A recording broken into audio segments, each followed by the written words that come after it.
ठीक है जी, शुरू करते हैं फिर आज की क्लास। आप लोगों को याद होगा पिछली क्लास में ना हमने गॉसेस लॉ को खत्म करने के बाद कुछ एक एक्स्ट्रा एप्लीकेशन उसकी पढ़ी थी, electric field due to a non conducting sphere, और उसके ऊपर बेस एक छोटा सा न्यूमेरिकल किया था जो एनसीईआरटी का आखिरी एग्जाम्पल था। अब आज की क्लास में मैं आप लोगों को न्यूमेरिकल्स ही करवाने वाला हूँ। चैप्टर नंबर 1 हमारा फिनिश हो चुका है। अभी मैं आज की क्लास में न्यूमेरिकल्स कराऊंगा एंड आई थिंक अगली क्लास में भी न्यूमेरिकल्स कराऊंगा। आज मैं जो न्यूमेरिकल्स कराऊंगा उनको मिला करके शुरू से लेके अब तक अगर आज की क्लास को ऐड कर दिया जाए तो अगर मैं गलत नहीं हूँ शायद एक आधा न्यूमेरिकल ऊपर नीचे हो, लगभग मैं 70 न्यूमेरिकल्स के आसपास करा दूंगा। आई थिंक आप एक बार चेक कर लीजिएगा, 70 के आसपास न्यूमेरिकल हो जाएंगे और अभी मैं 30 और कराऊंगा, मतलब फर्स्ट चैप्टर के 100 न्यूमेरिकल्स कराऊंगा, तब जा करके पूरी चीज कवर अप होगी। और ये 100 न्यूमेरिकल ज्यादा नहीं है भाई, आपके टॉपिक इतने ज्यादा हैं, हर टॉपिक के न्यूमेरिकल कवर करने के लिए थोड़े थोड़े भी न्यूमेरिकल कराऊं ना तो भी 100 न्यूमेरिकल तो बनते ही हैं, इससे कम में नहीं हो पाएगा। और ऐसा सिर्फ इसी चैप्टर में नहीं, बाकी चैप्टर्स में भी ऐसा ही होगा। फिलहाल के लिए चलिए शुरू करते हैं आज की क्लास का पहला टॉपिक। एक छोटा सा क्वेश्चन ध्यान से देखिएगा, और मैं आज की क्लास में जब पढ़ा रहा हूं ना तो मैं ये मान के चल रहा हूँ कि आप लोगों ने अब तक की क्लास का सब कुछ पढ़ लिया है सही तरीके से, क्योंकि ऐसा नहीं हो सकता कि आपने पिछली क्लासेस की चीजें नहीं पढ़ी, क्लासेस मिस कर रखी है, टॉपिक छोड़ रखा है और आप इस क्लास में बैठे हो तो आपको वैसे ही समझने में दिक्कत होगी। फिलहाल अगर दिक्कत होती भी है और आपने छोड़ रखी है क्लासेस तो आज की क्लास ले लो, उसके बाद रिकॉर्डेड क्लास को देख लेना सही तरीके से, और फिर भी डाउट हो तो मुझसे कॉल करके या व्हाट्सएप पर मैसेज करके मुझसे पूछ लीजिएगा। अच्छा देखिए, अब हमारी एनसीईआरटी में ना एक क्वेश्चन दे रखा है। एक क्वेश्चन क्या है, उस सवाल में ये लिखा हुआ है, find the electric field intensity due to an infinite charge wire, uniformly charge wire. कह रहे हैं हमारे पास एक वायर है और वो इनफाइनाइट लेंथ की है, थिन वायर है और उसके ऊपर चार्ज ना यूनिफॉर्मली डिस्ट्रीब्यूटेड है, उसकी लीनियर चार्ज डेंसिटी लैम्डा है, बताइए उसकी इससे बनने वाली इलेक्ट्रिक फील्ड कितनी होगी। अब आप सोचोगे सर हमने ये सवाल कर तो लिया है, हमने तब किया था जब हमने गॉसेस लॉ की एप्लीकेशन सीखी थी। बिल्कुल सही, लेकिन यही सवाल एनसीईआरटी ने फिर से लिखा हुआ है और इस बार उन्होंने ये लिखा है कि without using Gauss's law find the electric field intensity due to an infinite thin uniformly charged wire. तो आज मैं इसी कैलकुलेशन को फिर से करूंगा, लेकिन फर्क सिर्फ इतना होगा कि इस बार हम गॉसेस लॉ इस्तेमाल नहीं करेंगे। ये आपकी एनसीईआरटी का क्वेश्चन है और उसी क्वेश्चन को मैं यहाँ पे सॉल्व कर रहा हूँ। आप चाहो तो नोट कर लेना, वरना मैंने इस चीज को नोट्स में लिखा हुआ है और अभी क्लास के बाद मैं नोट्स आप लोगों तक भेज दूंगा ग्रुप के अंदर। सुनिए अब ध्यान से। तो आई विश कि आप लोगों को क्वेश्चन सभी को क्लियर है, और अगर आप लोगों ने घर पर रिवीजन की हुई है, पढ़ा है सबने, तो आपको याद होगा कि मैंने ये वाली इलेक्ट्रिक फील्ड निकलवाई थी 2 पाई एप्सिलॉन नॉट आर, और मैंने ये कहा था this is the electric field intensity due to uniformly charged infinite wire. लेकिन अब की बार हमें गॉसेस लॉ नहीं यूज करना, विदाउट यूजिंग गॉसेस लॉ करना है। अब देखो मैं बिल्कुल रिलैक्स होकर के पढ़ा रहा हूँ और आप लोगों को भी एकदम स्ट्रेस फ्री होकर के तसल्ली से पढ़ना, सुनते जाओ देखते जाओ क्या होता जा रहा है, अपने आप ही रिजल्ट आता चला जाएगा, कोई मत्था मारी आपको करने की जरूरत नहीं है। अब देखिए जरा क्या है क्वेश्चन और उसके अकॉर्डिंग हम चलना शुरू करते हैं। हमसे कहा गया कि हमारे पास एक वायर है इनफाइनाइट लेंथ की, तो चलिए मान लेते हैं ये रही मेरे पास मेरी वायर, जिसकी लेंथ कितनी है, इनफाइनाइट। इसको थोड़ा सीधा बना देता हूं, यानी कि ये रही हमारे पास इनफाइनाइट लेंथ की wire. Suppose this is the wire. अब इस वायर से ना हमसे बोला गया फील्ड निकालो, लेकिन पहली चीज तो ये इनफाइनाइट लेंथ की है, तो मैंने यहाँ पर लिख दिया इनफाइनाइट, ताकि लगे कि हाँ भैया इसकी लेंथ कितनी है, इनफाइनाइट। यूनिफॉर्मली चार्ज है, इसका मतलब ये हुआ कि हमारी इस वायर के ऊपर क्या है, चार्ज मौजूद है। इस तरीके से ये वायर जो है वो क्या है, चार्ज है। अब इस चार्ज वायर से मुझे किसी जगह पर फील्ड कैलकुलेट करनी है। मान लीजिए इस जगह पर फील्ड निकालनी है, और जिस जगह पर मुझे फील्ड निकालनी है मैंने उस पॉइंट का नाम क्या रख दिया, सपोज कर लेते हैं P, और यहाँ से P पॉइंट से इस वायर का जो डिस्टेंस है वो कितना है, R। मान लेते हैं ये वाला जो पॉइंट है जहां पर ये वायर मिल रही है, इस पॉइंट का नाम क्या रख दिया मैंने, O रख दिया इसका। अब मुझे ना इस वायर के बारे में ये भी बताया हुआ है कि ये ना यूनिफॉर्मली चार्ज वायर है और इसकी लीनियर चार्ज डेंसिटी जो देखिए वो कितनी है, लैम्डा। अब हमें ना P पॉइंट पर क्या फाइंड आउट करना है, इलेक्ट्रिक फील्ड निकालनी है। अगर गॉसेस लॉ यूज करता तो मैं यहाँ पे गॉसियन सरफेस बना देता, मना करा है गॉसेस लॉ नहीं यूज करना, बिना उसके करना है। तो देखिए जरा विदाउट यूजिंग गॉसेस लॉ मैं किस तरीके से इलेक्ट्रिक फील्ड को यहाँ पर फाइंड आउट करता हूँ, सुनिए ध्यान से। सबसे पहली चीज तो ना मैं अपनी डायग्राम को ज्यादा अच्छा दिखाने के लिए, ताकि आपको समझ में आए, मैं ये पॉजिटिव चार्ज यहाँ से हटा दे रहा हूँ। लेकिन यहाँ पर कोई ना कोई चार्ज है, या तो पॉजिटिव मान लो या नेगेटिव। मैंने मान लिया यहाँ पे पॉजिटिवली चार्ज वायर रखी है। अब हमने किया क्या, इस O पॉइंट से कुछ दूरी पर ना एक छोटा सा एलिमेंट ले लिया, एक छोटा सा चार्ज एलिमेंट ले लिया। उस छोटे से चार्ज एलिमेंट के ऊपर मान लीजिए जो चार्ज है वो कितना है, dq, और मान लेते हैं इस एलिमेंट का जो साइज है, the size of this element is dx, मतलब इसकी लंबाई कितनी मान ली dx। भाई dq क्यों, छोटा सा एलिमेंट है तो थोड़ा सा ही चार्ज होगा, छोटी सी लंबाई होगी, और छोटे चार्ज को मैंने दिखा दिया dq से, और उसकी छोटी सी लंबाई को किससे दिखा दिया, dx से। और मान लीजिए कि यहां से लेकर के इस O पॉइंट तक का जो डिस्टेंस है, इस चार्ज एलिमेंट का O से जो डिस्टेंस है वो डिस्टेंस कितना है, x। और सपोज कर लेते हैं ये जो पॉइंट चार्ज, जो चार्ज मैंने यहाँ पर लिया है, इस पॉइंट का नाम क्या रख दिया, A। अब ऐसा ही एक और एलिमेंट मैंने इस तरफ ले लिया, बिल्कुल ऐसा ही आइडेंटिकल एलिमेंट यहाँ पर भी ले लिया। ऐसा ही एलिमेंट है तो इसके ऊपर भी चार्ज कितना होगा, dq, इसका भी जो साइज होगा वो कितना होगा, dx, और मान लेते हैं इसका भी डिस्टेंस O से कितना है, x। मतलब मैंने दो एक जैसे एलिमेंट ले लिए, वो भी दोनों तरफ। दोनों तरफ का मतलब है इस O पॉइंट के पीछे की तरफ और इस O पॉइंट के आगे की तरफ। अब मैंने ये सोचा दिमाग में कि यार छोटे से चार्ज से ना P पॉइंट पे पहले फील्ड निकालते हैं, और जब छोटे से चार्ज से फील्ड मुझे मिल जाएगी तो मैं उसका इंटीग्रेशन करके ना पूरी टोटल फील्ड निकाल दूंगा ड्यू टू दिस वायर, और यही सोच करके मैं कैलकुलेशन सॉल्व कर। तो चलिए अब देखते हैं जरा क्या होता है। सबसे पहली चीज तो ये जो स्मॉल चार्ज है ये P पॉइंट पर कुछ फील्ड बनाएगा, और पॉजिटिव चार्ज होने की वजह से इससे जो फील्ड बनती है वो कहाँ की तरफ बनती है, बाहर की तरफ बनती है। मान लेते हैं स्मॉल चार्ज से जो फील्ड बनेगी वो भी स्मॉल बनेगी, दैट इज DE। इतनी इलेक्ट्रिक फील्ड इससे बन गई यहाँ पर। ये चीज सबके लिए क्लियर। इसके अलावा अगर हम इसकी बात करें तो इस पे भी चार्ज इतना ही है। इसका मतलब ये हुआ कि यहाँ से ये भी अपनी फील्ड बनाएगा इसी डायरेक्शन में, और यहाँ पर भी जो फील्ड बनेगी वो क्या बनेगी, DE। दोनों से फील्ड सेम बनेगी, क्यों क्योंकि दोनों चार्जेस सेम है, और दोनों से P पॉइंट का जो डिस्टेंस है वो भी कैसा है, सेम। आपको कंफ्यूजन लगे तो मैं डिस्टेंस निकाल के दिखा देता हूँ। ये वाला एंगल कितना है, 90 डिग्री। अगर आप देखें तो ये एक राइट एंगल ट्राइंगल बन गया, और राइट एंगल ट्राइंगल में ये x है और ये r है, तो पाइथागोरस के अकॉर्डिंग अगर देखा जाए तो what is this, this is your r square plus में x स्क्वायर। इसी तरीके से यहां पर भी निकालूं तो ये भी कितना हो जाएगा, r स्क्वायर प्लस में x स्क्वायर। ये दोनों के दोनों डिस्टेंसेस कैसे, बिल्कुल सेम। फिलहाल मुझे इस डिस्टेंस की जरूरत पड़ेगी इसलिए मैंने निकलवाया, मैंने ऐसे ही नहीं निकाला इसको। अब हमने यहाँ पर जब इस चीज को ऑब्जर्व किया तो देखे जरा कितनी इलेक्ट्रिक फील्ड बनती है इन छोटे वाले चार्जेस से। तो इलेक्ट्रिक फील्ड जो बनेगी वो बनेगी DE इज इक्वल टू में 1/4 पाई एप्सिलॉन नॉट। याद रखना ये स्मॉल चार्जेस है, मतलब ये पॉइंट चार्ज है, और पॉइंट चार्ज से फील्ड निकालनी है तो पॉइंट चार्ज वाला ही फॉर्मूला अप्लाई करेंगे। और मैंने यहाँ पर अप्लाई कर दिया DE इज इक्वल टू में 1/4 pi epsilon not DQ upon में यहाँ क्या तक का डिस्टेंस का स्क्वायर, और डिस्टेंस आपके पास कितना है, that is under root of this is r square plus x square, और इस पूरे के ऊपर होल स्क्वायर। मैंने इस DE को DE ही रहने दिया एज इट इज, इसे लिख दिया 1/4 pi epsilon naught as it is. DQ की जगह DQ रहने दीजिए, और जब स्क्वायर से रूट हटेगा तो आप इसे लिख पाएंगे r स्क्वायर प्लस में x स्क्वायर, ऐसे ही रहने दीजिए। तो ये मेरे पास आ गई small electric field due to these two point charges, इन दोनों छोटे छोटे स्मॉल चार्जेस की वजह से। अब दोनों से फील्ड सेम बन रही है तो मैंने एक ही बार निकाल दिया, यही फील्ड पहला वाला चार्ज भी बना रहा है और यही फील्ड बना रहा है दूसरा वाला चार्ज भी। अब दोनों चीजें ये होंगी।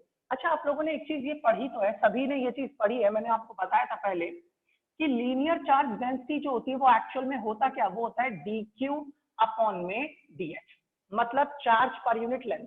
जिस दिन मैंने लीनियर चार्ज डेंसिटी पढ़ाई थी उस दिन ये बात बताई थी।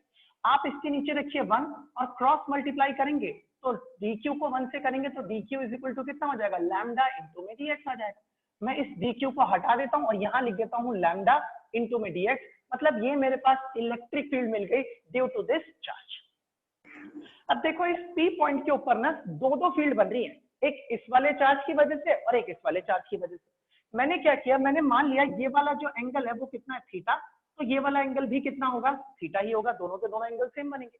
इसके अलावा मैंने बीच में यहाँ पर ना एक लाइन ड्रॉ कर दी इस तरीके से, एकदम स्ट्रेट लाइन, और उसके बाद अगर ये एंगल थीटा है तो ये वाला एंगल भी थीटा ही बनेगा, ये एंगल थीटा है तो ये वाला एंगल भी कितना बनेगा, थीटा ही बनेगा।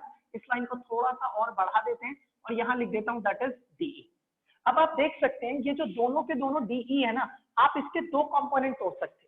ये वाले DE के दो कंपोनेंट, एक हॉरिजॉन्टल कंपोनेंट और एक वर्टिकल, और इसके भी दो कंपोनेंट। अगर मैं इसका एक कंपोनेंट तोड़ूं हॉरिजॉन्टल तो इस डायरेक्शन में टूटेगा हॉरिजॉन्टल कंपोनेंट, और वर्टिकल ऊपर की तरफ। तो जिसके साथ एंगल बनता है उसके साथ बनता है कॉस थीटा वाला कंपोनेंट। तो ये रहा डीई कॉस थीटा और ये वाला कंपोनेंट क्या हो जाएगा, that is d E sine theta. इसी तरीके से अगर मैं इसको भी तोड़ूं, इसके भी दो कंपोनेंट ब्रेक हो जाएंगे इस तरीके से। तो आप इसे अगर लिखेंगे तो यहाँ पर भी आपके पास क्या आ जाएगा, that is d E sine theta और ऊपर की तरफ दूसरा कंपोनेंट भी क्या होगा, डीई इंटू कॉस थीटा। आप देखेंगे डीई साइन थीटा दोनों इक्वल एंड अपोजिट कैंसिल हो गए आपस में। ये पॉइंट कौन सा था, पी, और ये दोनों के दोनों डीई कॉस थीटा आपस में क्या हो जाएंगे, ऐड, और यही मुझे देंगे क्या, net resultant electric field due to this wire. अब सुनिएगा जरा ध्यान से, एक्चुअल में दो चार्जेस थे, दोनों चार्जेस की फील्ड के दो कंपोनेंट निकले, एक एक कंपोनेंट ने एक दूसरे को कैंसिल कर दिया, यानी कि एक कंपोनेंट इसका बच गया डीई कॉस थीटा और एक कंपोनेंट इसका बच गया डीई कॉस थीटा। तो कोई मैं मुझसे पूछे कि बताना जरा इसकी वजह से यहाँ इफेक्टिव फील्ड कितनी बनी, सिर्फ इसकी वजह से, तो मैं बोलूंगा भाई यहाँ पर जो इफेक्टिव फील्ड बनी सिर्फ और सिर्फ इस चार्ज की वजह से वो बनी सिंगल डीई कॉस थीटा, और इसकी वजह से भी कितनी बनी, डीई कॉस थीटा। पूछो दोनों की वजह से कितनी बनी, तो दोनों को जोड़ दूंगा और बोलूंगा 2 डीई कॉस थीटा। तो पता ये चला, इसका मतलब इस एक की वजह से इफेक्टिव फील्ड बनेगी डीई कॉस थीटा। अब सुनिए जरा ध्यान से, मैं यहां पर लिख रहा हूं effective field due to charge element dx या फिर dq, यानी कि मैं इस वाले एक चार्ज एलिमेंट की वजह से यहाँ जो इफेक्टिव फील्ड बन रही है वो इफेक्टिव फील्ड एक्चुअल में बन कितनी रही है, that is equal to d E into में कॉस थीटा, और मैंने इस फील्ड को किससे रिप्रेजेंट कर दिया, डीई वाई से। वाई क्यों, क्योंकि जो फील्ड बन रही है वो कौन सी डायरेक्शन में बन रही है, वाई डायरेक्शन में, बस दैट्स इट। तो इसका मतलब एक एलिमेंट से इतनी फील्ड बन रही है, मुझे बस इसको सॉल्व करना है। चलिए मैं इसको एक बार सॉल्व करके देखता हूँ क्या आता है। डीई की जगह पर डीई की वैल्यू रखिए 1/4 pi epsilon naught, lambda into में dx as it is, upon में आपके पास यहाँ पर बच रहा है r square plus x square as it is, और ये रहा cos थीटा, तो मैंने इसकी जगह पर क्या लिख दिया, दिस इज cos थीटा। इसका मतलब ये आपके पास सिंगल एलिमेंट से इलेक्ट्रिक फील्ड इतनी बनी। अच्छा पता है मुझे क्या करना है, इस एक से अगर इतनी फील्ड बन रही है तो टोटल से कितनी बनेगी, उसके लिए क्या करना पड़ेगा, इंटीग्रेशन। अब मैं इसका इंटीग्रेशन कर दूंगा तो टोटल फील्ड निकल करके आ जाएगी। लेकिन एक प्रॉब्लम है भाई, ये जो टर्म आप देख रहे हो ना, ये बहुत ही कॉम्प्लिकेटेड और बहुत खतरनाक टर्म है, इसका इंटीग्रेशन करना थोड़ा ज्यादा मुश्किल होगा। क्यों मुश्किल होगा, इसके पीछे की वजह क्या है, ये सब कुछ ना आपकी 12th क्लास का एक चैप्टर है, चैप्टर नंबर 7 मैथ का।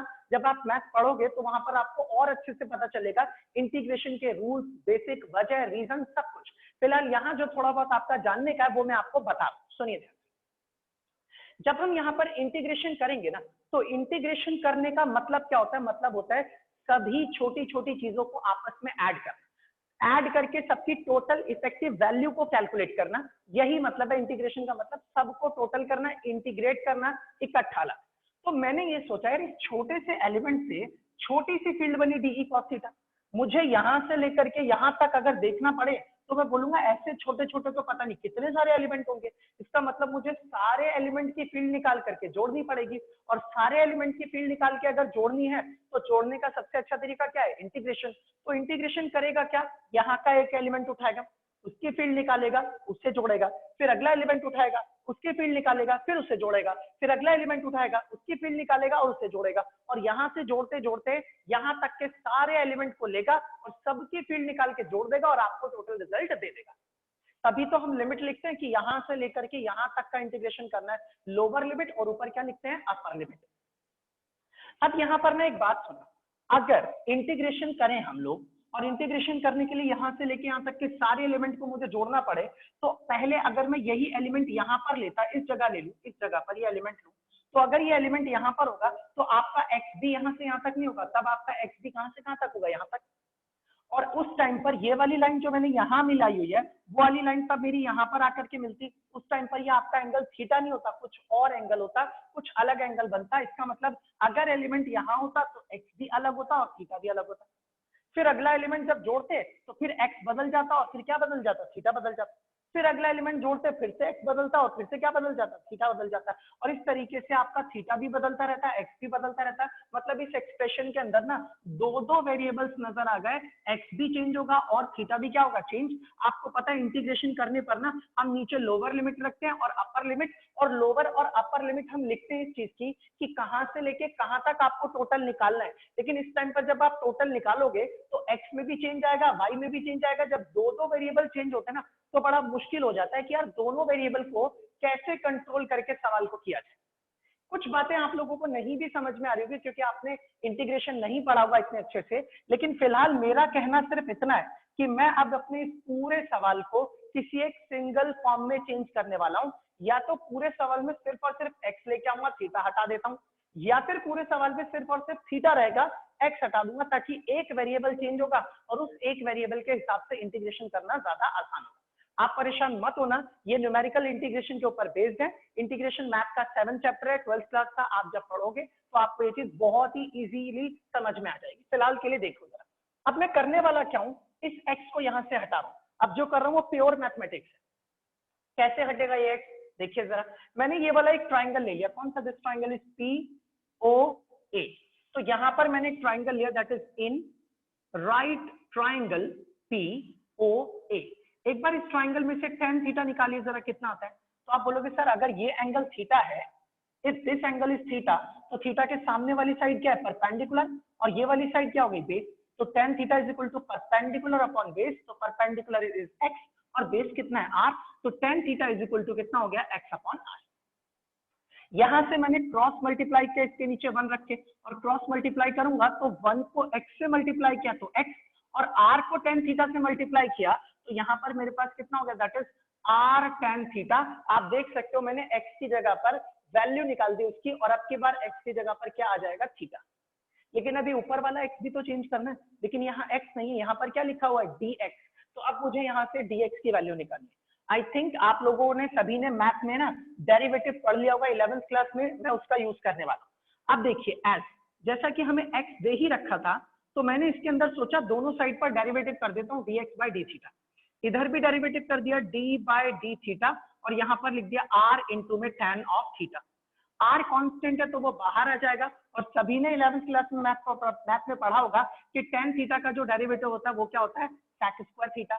तो यहां से हमें एक चीज पता चली कि dx अपॉन डी थीटा जो है वो किसके बराबर है? r sec square theta. यहां से मिला मुझे dx upon d theta is equal to r sec square of theta. और इसको क्रॉस मल्टीप्लाई कर देंगे, अगर नीचे 1 रख के इसे 1 से मल्टीप्लाई करूं, इसको इससे मल्टीप्लाई करूं, तो यहां से मुझे dx की वैल्यू क्या मिल गई? r sec square theta into में डी थीटा। तो ये लो जी, मुझे dx की वैल्यू भी थीटा की टर्म्स में मिल गई, मुझे x की वैल्यू भी थीटा की टर्म्स में मिल गई। मैंने इसको बोल दिया इक्वेशन नंबर 1, और अब यहां पर लिख देता हूं नाउ इक्वेशन फर्स्ट बिकम्स। अब मैं इक्वेशन नंबर फर्स्ट को चेंज कर रहा हूं, और वो कैसी दिखेगी देखो जरा। यही थी फर्स्ट इक्वेशन, क्या निकाल रहे थे? D E y. तो मैंने यहाँ पर लिख दिया d E Y is equal to में 1 bye 4 pi epsilon naught, this is 1 upon 4 pi epsilon naught lambda into में dx। तो लैम्डा ये रहा, और dx की वैल्यू ये रही मेरे पास, तो मैंने इसे लिख दिया r sec square theta into में डी थीटा, और अपॉन में आ रहा है r square plus x square.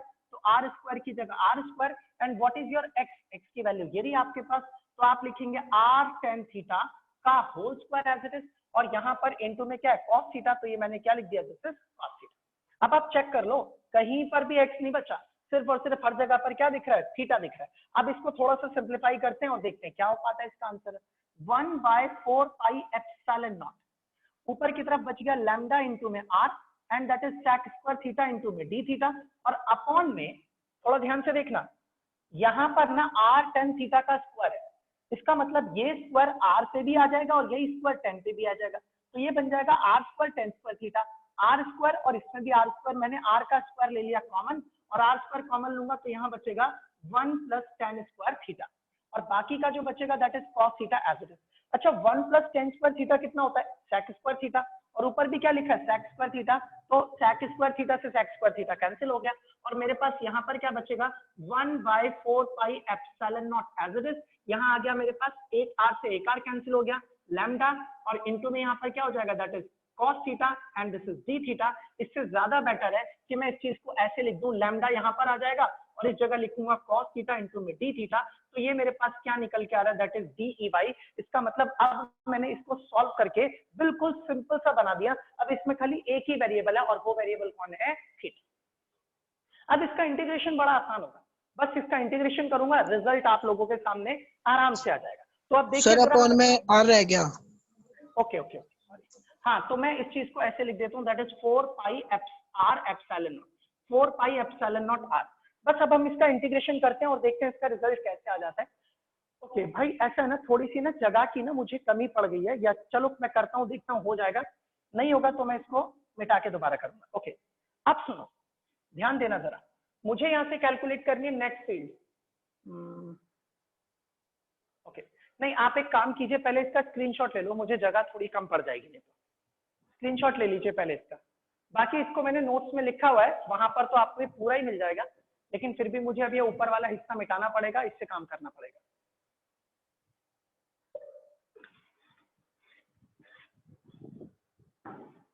चलिए सुनिए ध्यान से, मैं इसे रब कर रहा हूं और अभी अपना फाइनल रिजल्ट उठा रहा हूं और इससे कैलकुलेशन करूंगा, क्योंकि मुझे चीजों को थोड़ा ढंग से समझाना है यहाँ पर, उसके लिए मुझे थोड़ी सी जगह की जरूरत पड़ेगी। देखिए अब जरा, तो इसका मतलब जो इफेक्टिव फील्ड थी वो मैंने निकाल दी, D E Y is equal to, this is lambda upon 4 pi epsilon naught r, और यहाँ पर है cos theta into D theta. मैं इसे यहाँ से हटा, अब अगर मुझे टोटल फील्ड चाहिए या नेट फील्ड चाहिए, तो मैंने यहाँ पर लिख दिया net field, net field at point P, मतलब मुझे पॉइंट पी पे फील्ड चाहिए, किसकी वजह से, ड्यू टू दिस वायर, तो यहाँ लिख दिया due to the wire, wire की वजह से।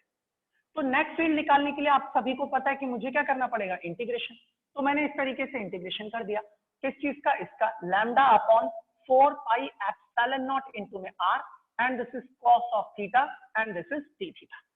अब भाई सबसे जरूरी बात जो है ना, वो है लिमिट की, कि सर जी इसकी लिमिट क्या ली जाए, क्या लिमिट ले, कहां से लेके कहां तक इंटीग्रेट करना है, और बस वो लिमिट समझाने के लिए मुझे यहाँ जगह चाहिए थी। अब सुनो ध्यान से, मैं लिमिट क्या लेने वाला हूं और कैसे लेने वाला हूं। आपको करना क्या है, ये वायर जो है वो इनफाइनाइट लेंथ की है, ठीक है। इंटीग्रेशन का काम क्या है, सारे डीएक्स छोटे छोटे एलिमेंट्स को की फील्ड को निकालना और उन सबको जोड़ना। इसका मतलब ये हुआ कि अभी आपका डीएक्स एलिमेंट यहां पर है, ध्यान से समझिएगा, ये वायर, ये जो इंटीग्रेशन ये क्या करने वाली है कि ना, ये सबसे पीछे चलते जाओ चलते जाओ चलते जाओ, सबसे आखिर वाले एलिमेंट को उठाएगी, पहले उससे क्या निकलेगी, फील्ड, और फिर ऐसे करते करते इस तरफ भी सबसे लास्ट वाले एलिमेंट को उठा के फिर उससे फील्ड निकालेंगे, और फिर उसके अगले वाले एलिमेंट से, फिर उसके अगले वाले एलिमेंट से, फिर उसके अगले वाले एलिमेंट से, इस तरीके से करते करते सारे एलिमेंट से फील्ड निकाल करके इंटीग्रेशन आपको जोड़ के दे देगा। अच्छा, जब आप यहां से इधर की तरफ बढ़ना शुरू होगे, तो पता है ऐसा करने से हो क्या रहा है, ध्यान से समझिएगा, अगर आपका ये एलिमेंट यहां से इधर खिसका और इधर खिसका, तो आप देख सकते हैं अभी ये वाला एंगल कितना है, थीटा। अगर मैं इसको यहां लेके आ जाऊं तो आप बोलोगे सर अब ये एंगल और बड़ा हो गया, अगर मैं यहां लेके आ जाऊं तो अब आप बोलेंगे अब ये एंगल और बड़ा हो गया, अगर मैं इसे यहां ले आऊं तो अब आप बोलेंगे ये एंगल और बड़ा हो गया, अगर मैं इसे यहां ले आऊं तो अब आप बोलेंगे एंगल और बड़ा हो गया। और अगर यही चीज और आगे लेके चलता जाऊं चलता जाऊं चलता जाऊं चलता जाऊं, तो इन्फिनिटी पर जब तक पहुंचूंगा, तो कोई मुझे बता सकता है थीटा कितना हो जाएगा? Sir 90 degree. इसका मतलब ये हुआ कि अगर मुझे ये मेरे लेफ्ट साइड है, लेफ्ट साइड से शुरू करना है, सबसे एंड से स्टार्ट करना है, और ऐड करने के लिए तो मुझे शुरुआत करनी पड़ेगी किससे, 90 डिग्री, और वहां से लेकर के राइट साइड के इन्फिनिटी तक खत्म करना है, तो वहां पर भी कहां पर एंडिंग करनी पड़ेगी, 90 डिग्री पर। तो आप बोलोगे सर यहाँ के 90 से वहां के 90 तक आप सबके लिए इंटीग्रेट करोगे, तो आपकी जो लिमिट होगी वो 90 से 90 तक होगी, मतलब π/2, और ये भी कितना हो जाएगा, π/2। आप सभी को पता है ये डिग्री में लिखा है, और यहाँ पर किसमें लिखा है, रेडियन में। एंगल की एसआई यूनिट रेडियन होती है, इसलिए मैंने एसआई यूनिट में इसको लिखा है। अब एक बात ये आती है कि सर दोनों ही 90 90 है, पता कैसे चलेगा इधर वाला 90 कौन सा है, इधर वाला 90 कौन सा है? तो आप लोगों ने ना ये चीज पढ़ी होगी मैथमेटिक्स में, नहीं पता तो वैसे बता देता हूं कि इसमें एंगल ना दो तरह के होते हैं, एक नेगेटिव और एक कैसा होता है, पॉजिटिव।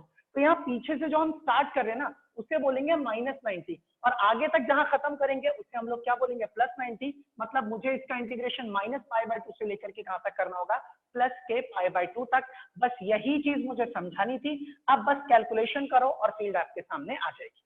अब देखिए जरा क्या है, यहां पर से जो भी टर्म कांस्टेंट है उसे मैं बाहर ले आता हूं, lambda upon 4 pi epsilon naught r बाहर आ गया, इंटीग्रेशन में यहाँ पर बचेगा cos थीटा इंटू में d थीटा, लिमिट क्या दे रखी है -π/2 से लेकर के +π/2 तक। फिर से आप इसे लिखेंगे लैम्डा अपॉन में 4 pi epsilon naught r. cos theta का इंटीग्रेशन आपको नहीं पता होगा, मैं बता देता हूँ, बट जब आप मैथ पढ़ोगे तब आप अपने आप सीख जाओगे, परेशान मत होना इसे याद रखने के लिए। cos का इंटीग्रेशन क्या होता है, साइन थीटा होता है, और इसकी जो लिमिट दे रखी है वो क्या है -π/2 से लेकर के +π/2 तक। तो यहाँ पर आप रहने दीजिए lambda upon 4 pi epsilon naught r, और अब आप इसमें अपर लिमिट रखेंगे तो ये आपके पास हो गया sin π/2, माइनस में लोअर लिमिट रखेंगे तो माइनस ऑफ sin π/2, और यहाँ पर आपके पास आ गया लैम्डा अपॉन में 4 पाई एप्सिलॉन नॉट इनटू में r as it is. sin π/2 कितना होता है 1, और sin -π/2 कितना होता है -1, तो वो वाला माइनस और एक माइनस ये रहा, ये दोनों माइनस माइनस इसे क्या कर देंगे प्लस, और अगर ये प्लस हो गया तो lambda upon 4 pi epsilon naught r into में क्या आ जाएगा 2, और 2 से 4 को कट करोगे तो 2 आ जाएगा, और यहाँ आ जाएगा लैम्डा अपॉन में 2 पाई एप्सिलॉन नॉट आर। और आप खुद ही चेक कर लीजिए, मैंने कहा था इतनी फील्ड आनी चाहिए और उतनी ही फील्ड आ रही है, तो पता ये चला कि electric field is equal to lambda upon 4 pi epsilon naught r. तो this is the expression of electric field due to this wire. अब ना तुम लोगों को गॉसेस लॉ की इंपॉर्टेंस समझ में आई होगी कि गॉसेस लॉ इस कैलकुलेशन को 2 या 3 मिनट में कर देता, लेकिन हम लोगों को यहाँ पर कैलकुलेशन नहीं, इसी फील्ड को बड़े ही आराम से 2 से 3 मिनट में निकाल सकते थे, लेकिन यहाँ पर हमें इतना लंबा इंटीग्रेशन करना पड़ा, कंपोनेंट तोड़ने पड़े, और तब जाकर के कैलकुलेशन करने के बाद वही रिजल्ट आया जो रिजल्ट गॉसेस लॉ से बड़ी आसानी से मिल सकता था। और शायद एनसीईआरटी वालों ने जानबूझ करके इस सवाल को डाला एनसीईआरटी के अंदर, इसलिए ताकि बच्चे रियलाइज कर ले कि गॉसेस लॉ से चीजें बहुत जल्दी और बहुत आसानी से निकाली जा सकती है, लेकिन इसकी मदद से अगर बिना गॉसेस लॉ के करे तो कैलकुलेशन ज्यादा बड़ी और ज्यादा टफ हो सकती है। तो अगर एग्जाम में ये आएगा तो मेरे हिसाब से इस सवाल को 5 नंबर का आना चाहिए, क्योंकि इसमें कैलकुलेशन काफी ज्यादा है। इसका स्क्रीनशॉट ले लीजिए, बाकी फिर अगला सवाल शुरू करते हैं।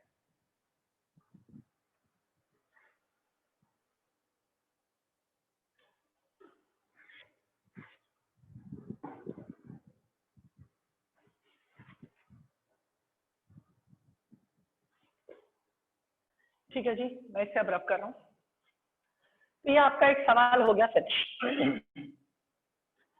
अब मेरी एक बात पे ध्यान देना भाई, जो मैंने आप लोगों को अब तक की क्लास के नोट्स भेजे हैं सारे के सारे ग्रुप्स के अंदर, उन ग्रुप्स के नोट में ही ना, उन्हीं नोट्स में मैंने ये वाला न्यूमेरिकल कर रखा है, उसी नोट्स में। आई थिंक वो पेज नंबर 57 है, शायद 57 पेज नंबर तक में ये है। अब जो स्टार्ट करने जा रहा हूं वो है न्यूमेरिकल। कहां से न्यूमेरिकल स्टार्ट कर रहा हूं, वहीं से जहां से हमने छोड़े थे। आई थिंक मैं 20 न्यूमेरिकल करवा चुका था और पेज नंबर 20 या 21 तक न्यूमेरिकल भेज दिए थे। याद रखना, थ्योरी के पेज नंबर अलग लिखे हैं, न्यूमेरिकल्स के पेज नंबर अलग लिखे हैं। तो मैं आप लोगों को आज जो एक पेज भेजूंगा वो शायद 56 और 57 होगा, जिसमें ये वाला न्यूमेरिकल होगा। इसको आप थ्योरी वाले टॉपिक के साथ ऐड करके लिख लेना, और फिर उसके बाद अब जो स्टार्ट करने जा रहा हूँ ये शुरू होगा पेज नंबर 21, 22, 23 से, और आई थिंक 30, 35 जितने न्यूमेरिकल हो जाएंगे आज उतने देख लेंगे। और वो न्यूमेरिकल वाले अलग पेज नंबर चल रहे हैं, तो कंफ्यूज मत होना, थ्योरी वाले पेज नंबर अलग चल रहे हैं और न्यूमेरिकल वाले पेज नंबर अलग है। फिर भी परेशानी होगी मुझे फोन कर लेना, मैं आपको एक्सप्लेन कर दूंगा कि ये क्या चीज है। चलिए शुरू करते हैं। अब एक सवाल, मैं पिछली क्लास में क्वेश्चन नंबर 20 क्वेश्चन तक करवा चुका था, 20 तक के क्वेश्चन में भेज चुका था आपको। अब आज स्टार्ट करना है क्वेश्चन नंबर 21। तो भाई 21st क्वेश्चन है, काफी ज्यादा आसान है। इसके अंदर हमें एक डाइपोल दे रखा है, नहीं दो पॉजिटिव चार्जेस, हाँ एक डाइपोल दे रखा है, और डाइपोल के सेंटर पर फील्ड निकालनी है। तो आपको पता है भाई, पॉजिटिव चार्ज से सेंटर पर फील्ड निकालो, नेगेटिव से फील्ड निकालो, और दोनों को ऐड कर दो, नेट फील्ड मिल जाएगी। बड़ा ही आसान सा सवाल है, बाकी मैं अभी इसको ग्रुप में सेंड करूंगा तो इसका सॉल्यूशन दे रखा है, आप खुद देख लेना। तो 21 आसान है, 22 और 23 भी बहुत आसान है। इसके अंदर आपको एक्सियल लाइन और इक्वेटोरियल लाइन पर फील्ड निकालनी है, और उसका एक सिंपल सा फॉर्मूला मैं आपको पढ़ा चुका हूँ। वैल्यू उठाओ, फॉर्मूले में रखो और फील्ड को आराम से कैलकुलेट कर लो। और अगर फॉर्मूला नहीं आता तो परेशान होने की जरूरत नहीं है भाई, अलग अलग चार्जेस से अलग अलग फील्ड निकालो और उनको वेक्टर सम करके उनका रिजल्टेंट निकाल दो, आपको आपका आंसर मिल जाएगा। अब हम यहां से स्टार्ट करते हैं क्वेश्चन नंबर 24, 24वां सवाल। Question number 24। अब ये 24th क्वेश्चन क्या है सुनिए, find the net force on a point dipole. इस बार हमसे पूछा गया है बताइए कि कितना नेट फोर्स लगेगा एक पॉइंट डाइपोल पर। पॉइंट डाइपोल मतलब एक छोटे डाइपोल पर, ऑफ डाइपोल मोमेंट P, जिसका डाइपोल मोमेंट P दे रखा है, एंड डाइपोल लेंथ 2a, और जिसके डाइपोल लेंथ की वैल्यू दे रखी है 2a, सेंटर एट O, और जो सेंटर है वो कहां पर है, O पर है। Due to a point charge, कह रहे बताओ कितना फोर्स लगेगा इस डाइपोल के ऊपर, किसकी वजह से, एक पॉइंट चार्ज की वजह से, capital Q, placed at a point P, जिसे हमने P पॉइंट पर रखा है, on the axial line of the dipole, इस डाइपोल की एक्सियल लाइन के ऊपर, एट ए डिस्टेंस x, कितने डिस्टेंस पर, x डिस्टेंस पर। आपको ये चीज कैलकुलेट करनी है कि कितना फोर्स लगेगा। चलिए मैं आपको सवाल एक बार समझाता हूं, एक सिंपल और आसान शब्द। देखो सवाल में कहा गया है कि हमारे पास ना ये रहा एक इलेक्ट्रिक डाइपोल, शॉर्ट डाइपोल का है, छोटा डाइपोल, सही है। अब इस डाइपोल को अगर यहाँ पर हम लोगों ने रखा हुआ है इस जगह पर, तो इस डाइपोल में इधर की तरफ मान लेते हैं माइनस के चार्ज है, और इस तरफ मान लेते हैं कैसा चार्ज है, प्लस का क्यू चार्ज है। इन्होंने हमसे ये कहा है कि डाइपोल का जो सेंटर है वो सेंटर कितना है O, और इनके बीच का जो सेपरेशन दे रखा है, this separation between the two charges या length of the dipole is 2a, और इस डाइपोल का डाइपोल मोमेंट हमें कितना पता है P, और आपको पता है डाइपोल मोमेंट की direction negative to positive charge होती है। इनका सवाल यह है कि हमने ना इसकी एक्सियल लाइन को आगे की तरफ बढ़ाया, और एक्सियल लाइन पर एक पॉइंट है P, जहां पर हमने एक पॉइंट चार्ज रखा हुआ है Q, और ये पॉइंट चार्ज जो है वो डाइपोल के सेंटर से कितने डिस्टेंस पर रखा हुआ है, x डिस्टेंस पर। सवाल ये है कि बताइए इस चार्ज की वजह से इस पूरे डाइपोल पर कितना फोर्स लगेगा, this is the question. I think अब आपको क्वेश्चन क्लियर हो गया होगा कि इन्होंने सवाल में क्या पूछा है। ध्यान से सुनो, इन्होंने ये पूछा है कि इस डाइपोल के ऊपर इस चार्ज की वजह से नेट फोर्स कितना लगेगा। अब सुनते जाओ, सवाल बड़ा ही बेसिक सा है, आसान सा सवाल है। सवाल ये है कि इसके ऊपर कितना फोर्स लगेगा। तो आप बोलोगे सर ये चार्ज है पॉजिटिव है, तो ये पॉजिटिव चार्ज इस पॉजिटिव को रिपेल करेगा, और मान लो कितना फोर्स लगाएगा F1।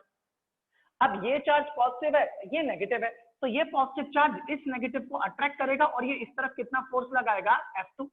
आप इसकी वजह से कूलम्स लॉ की मदद से यहाँ का फोर्स F1 निकाल दो, इसकी वजह से यहाँ पर जो फोर्स लगेगा F2 वो कूलम्स लॉ की मदद से निकाल दो। यहाँ से यहाँ तक का डिस्टेंस आप निकाल सकते हो भाई, ये पूरा कितना है 2a, तो आधा कितना है a, और ये x है, तो ये a और ये x में से a माइनस कर दोगे तो ये डिस्टेंस पता चल जाएगा, और x में a प्लस कर दोगे तो ये डिस्टेंस पता चल जाएगा। दोनों फोर्सेस कूलम्स लॉ की मदद से निकाल दो, और दोनों के दोनों अपोजिट डायरेक्शन में, और आपस में उनको सब्ट्रैक्ट कर दो, आपको पता चल जाएगा कि इसके ऊपर नेट फोर्स कितना लगेगा। ये एक तरीका है इसको सॉल्व करने का, लेकिन ऐसे सभी करते हैं, आपको नहीं करना। आप एक बार करके देखना, सवाल ज्यादा कैलकुलेटिव होगा, लेंथी होगा और ज्यादा बड़ा होगा। अब मैं ये चाहता हूं कि आप ऐसा ना करो, इसीलिए मैंने इस सवाल को इसमें इंक्लूड किया हुआ है, वरना नॉर्मल सा तरीका यही होता है। अब देखिए मैं क्या सोच के कर रहा हूँ, इसको ज्यादा आसान कैसे बनाते हैं। ये तरीका भी सही था, लेकिन फिलहाल सुनो ध्यान से। अच्छा, क्योंकि पॉइंट P जो है वो इस डाइपोल की एक्सियल लाइन पर है, ओके, और ये जो डाइपोल है वो पॉइंट डाइपोल है, यानी कि शॉर्ट डाइपोल है।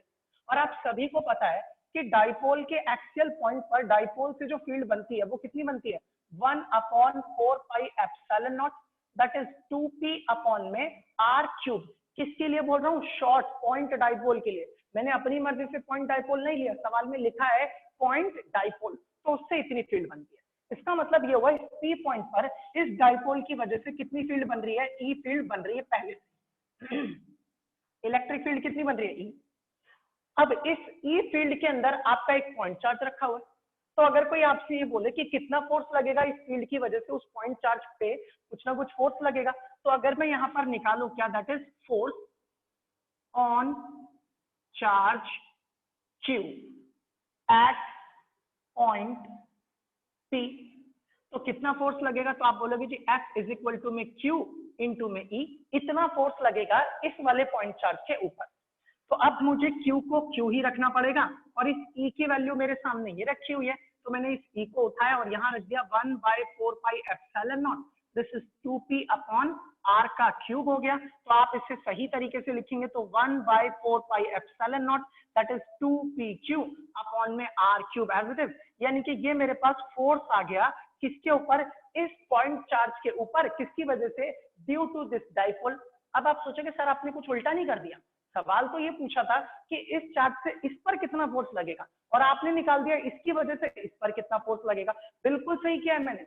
एक बात खुद सुनो, आप लोगों ने ये तो पढ़ा है ना कि न्यूटन का थर्ड लॉ क्या कहता है कि एक बॉडी पर दूसरी बॉडी जितना फोर्स लगाती है, दूसरी बॉडी भी पहले पर उतना ही फोर्स लगाती है। इसका मतलब इस डाइपोल ने यहाँ पर फील्ड बनाई, उस फील्ड ने इसके ऊपर फोर्स अप्लाई किया। इसका मतलब इस डाइपोल ने इस पॉइंट के ऊपर कितना, इस पॉइंट चार्ज के ऊपर कितना फोर्स लगाया। आप बोलोगे सर जी इतना फोर्स लगाया, इसका मतलब इतना ही फोर्स थर्ड लॉ के अकॉर्डिंग इस चार्ज ने भी इस डाइपोल के ऊपर लगाया होगा। इसका मतलब आप सीधे तौर पर यहाँ लिख सकते हैं अकॉर्डिंग टू थर्ड लॉ, मतलब तीसरे लॉ के अकॉर्डिंग आप सीधा लिखेंगे क्या, force on dipole due two point charge Q is, कितना फोर्स लगेगा, F इज इक्वल टू जितना डाइपोल ने लगाया उतना ही चार्ज भी लगाएगा। तो यही वाला फोर्स फिर से लिख देते हैं 1/4πε0 दैट इज 2pq अपॉन में r का क्यूब।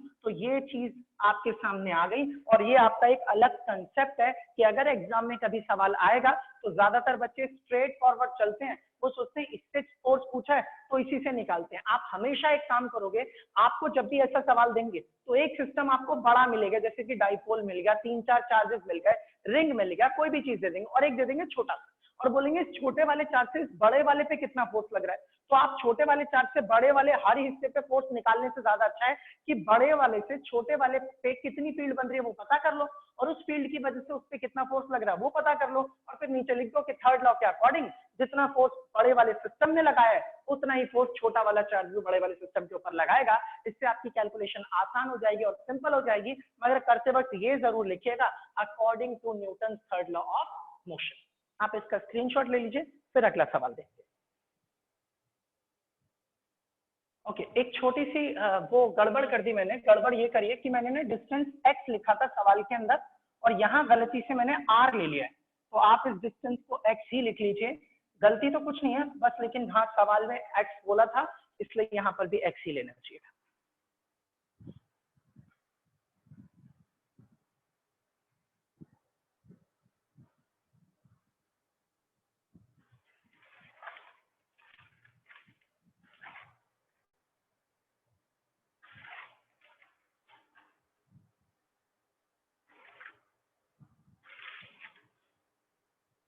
ठीक है जी, आप लोगों ने स्क्रीनशॉट ले लिया होगा।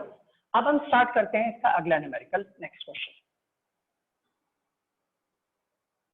इसका जो अगला क्वेश्चन है वो बड़ा ही आसान सा क्वेश्चन है। क्वेश्चन नंबर 25, 25वां सवाल। सवाल में लिखा what is the magnitude of electric field. कह रहे बताइए कितनी इलेक्ट्रिक फील्ड बनेगी। What is the magnitude of electric field due to a dipole of dipole moment 2 into 10 raised to the power minus 8 coulomb meter। dipole moment है 2 into 10 raised to the power minus 8 coulomb meter at a point at a distance of 1 meter। किस जगह पर, किसी एक point पर जिसका distance कितना है, 1 मीटर का डिस्टेंस है। From the centre of the dipole, कहां से डिस्टेंस है, सेंटर से। फिर लिखा हुआ है साथ में यहाँ पर when line joining the point to the center of the dipole makes an angle of 60 degree with the dipole axis। कह रहा अगर ये जो लाइन है जो 1 मीटर की दूरी पर है, 1 मीटर के डिस्टेंस पर है, इससे जो एंगल बन रहा है डाइपोल के साथ वो कितना बन रहा है, 60 डिग्री का। तो बताइए फील्ड जो बनेगी वो आखिर कितनी बनेगी। मैं सवाल समझाता हूँ, सुनो ध्यान। सवाल में ये कहा गया है हमारे पास एक डाइपोल है, और इस डाइपोल पे शायद इधर नेगेटिव चार्ज क्यू रहा होगा और इधर की तरफ कौन सा है, प्लस क्यू चार्ज है, और ये रहा आपका सेंटर ऑफ द डाइपोल। इसका डाइपोल मोमेंट हमें पता है, हम जानते हैं डाइपोल मोमेंट जो होता है वो नेगेटिव चार्ज से पॉजिटिव चार्ज की तरफ होता है। ये कह रहे हैं आपके पास में कोई एक पॉइंट है P किसी जगह पर, ये रहा एक पॉइंट P, और जिसका डिस्टेंस यहाँ से कितना है, 1 मीटर का डिस्टेंस है। कह रहे कि इस पॉइंट P और O को मिलाने वाली लाइन जो है वो डाइपोल के एक्सिस के साथ जो एंगल बना रही है वो कितना बना रही है, 60 डिग्री। तो आपको ये बताना है इस P पॉइंट के ऊपर जो इलेक्ट्रिक फील्ड बनेगी आखिर वो कितनी बनेगी। तो आप जरा याद कीजिए, आप लोगों को ये चीज मैंने पढ़ाई थी कि ऑर्बिट्रेरी किसी एक जनरल पॉइंट पर अगर फील्ड निकालनी है तो उसके लिए एक इलेक्ट्रिक फील्ड का फॉर्मूला पढ़ाया था, P upon 4 pi epsilon not r cube, और अंडर रूट में मैंने लिखवाया था that is 3 cos square of theta plus में 1। ये था हमारे पास फील्ड निकालने का फॉर्मूला। अगर हमें फील्ड इक्वेटोरियल या एक्सियल के अलावा किसी और जगह पर निकालनी है तो आप इससे यूज कर सकते हैं। इसको हम कहीं पे भी यूज कर सकते हैं। अब आपको जो कुछ भी पता है आप इसे उठाइए और इसमें रख दीजिए। 1/4 पाई एप्सिलॉन नॉट कितना है 9 × 10⁻⁹। ठीक है जी। पी की वैल्यू आपके पास कितनी है 2 × 10⁻⁻8 और नीचे r क्यूब है तो r आपके पास कितना है 1, तो मैंने यहाँ पर r की वैल्यू 1 क्यूब रख दिया। अंडर रूट एवरेज 3 की जगह 3, कॉस की जगह कॉस स्क्वायर और थीटा आपके पास कितना है 60 डिग्री और प्लस में क्या डाल दीजिए 1 डाल दीजिए। आप इसे लिखेंगे 9 × 2 हो जाएगा कितना 18 और इंटू में 10⁻9 और 8 करेंगे तो यहाँ पर कितना बचेगा 10 और 1 का क्यूब क्या हो गया 1। रूट की जगह पर क्या रहने दीजिए रूट और 3 की जगह 3। आप जानते हैं cos 60 कितना होता है 1/2 और 1/2 का स्क्वायर क्या होगा 1/4, तो ये हो गया 3/4 प्लस में 1। और फिर आप इसकी कैलकुलेशन अपने आप ही कर सकते हैं और जब आप इसकी कैलकुलेशन करेंगे तो आपका जो आंसर आएगा वो आएगा 238.1 न्यूटन पर कूलम। तो इसका मतलब है कि इस पॉइंट पी पर इतनी इलेक्ट्रिक फील्ड बनेगी ड्यू टू दिस डाइपोल। आप इसका स्क्रीनशॉट ले लीजिए, फिर अगला सवाल देखते हैं।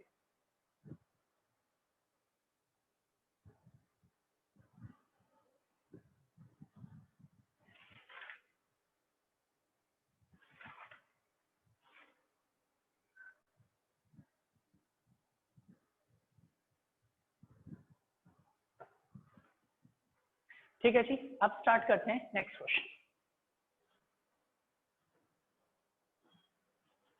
अगला क्वेश्चन देखिएगा, क्वेश्चन नंबर 26, 26वां सवाल।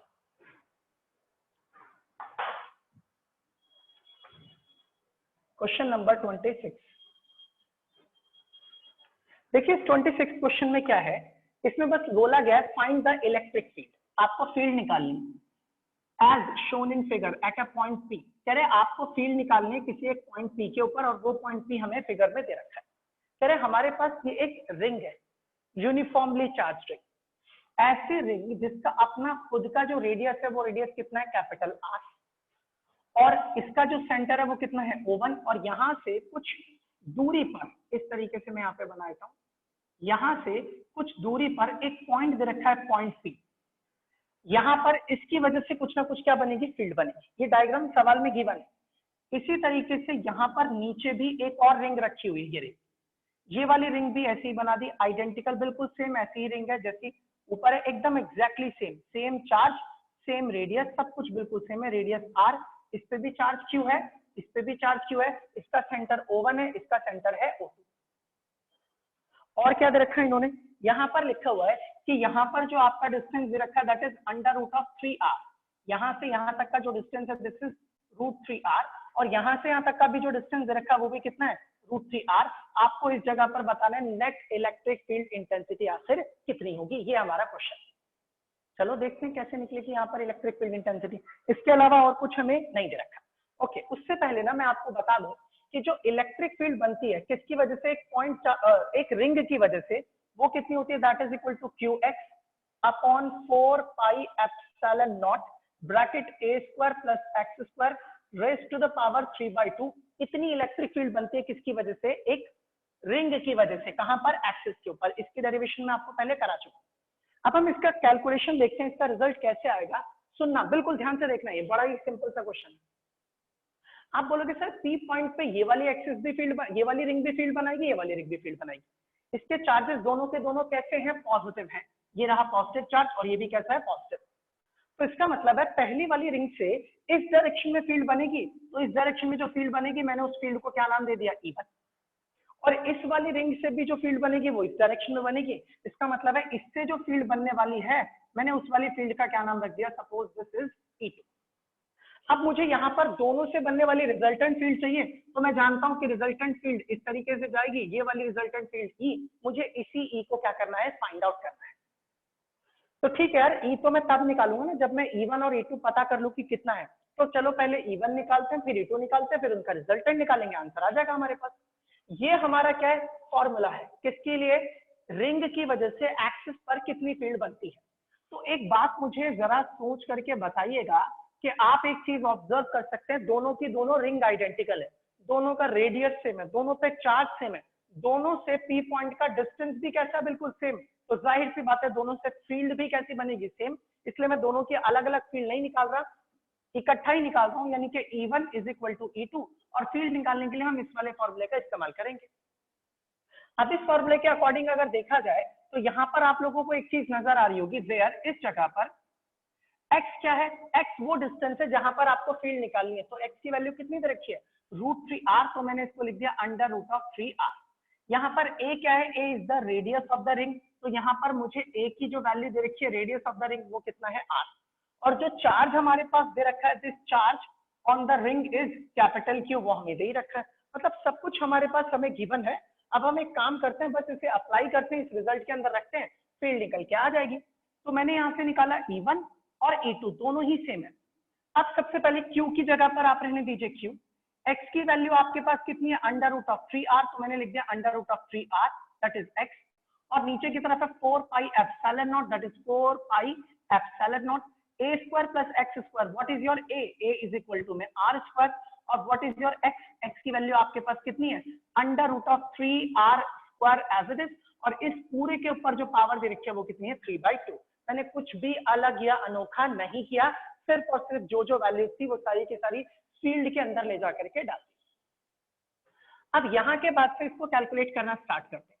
आप इस ऊपर वाली टर्म को क्या लिखेंगे, √3q इंटू में r, और नीचे की तरफ आपके पास बच रहा है 4 pi epsilon naught, bracket start, r square की जगह r स्क्वायर, √3r का स्क्वायर करेंगे तो ये आपके पास हो जाएगा 3r स्क्वायर, और इस पूरे की पावर कितनी हो जाएगी, 3/2।